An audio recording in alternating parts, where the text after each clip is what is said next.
Yung rules of the Senate nasa isip mo agad.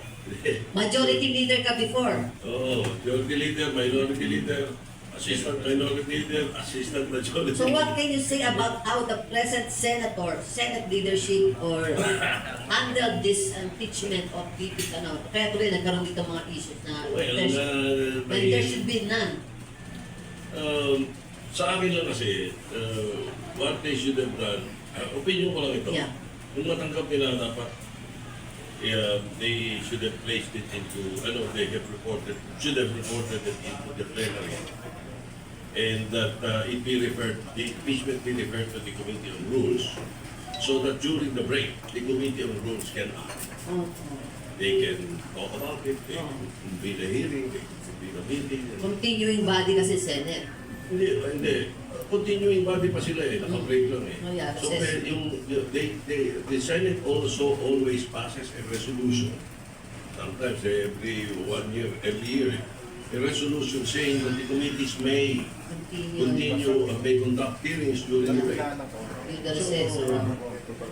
Pwede yung Committee on Rules kumilos doon. But I don't know. It was their decision not to refer it to the plenary right away. So I don't know the reason why.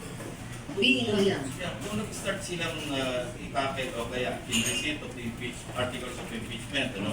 Tapos nag-constitute na sila, maski ubutin ng Senate adjournment, ang question na lang nire-resolve kung magko-crossover sa Tuesday Congress. Na-resolve na sana yung shall proceed forthwith. Oo, yes.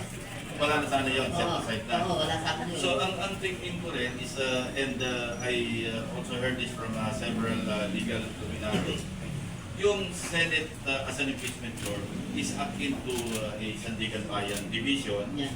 or a Court of Appeals division or even a Supreme Court division.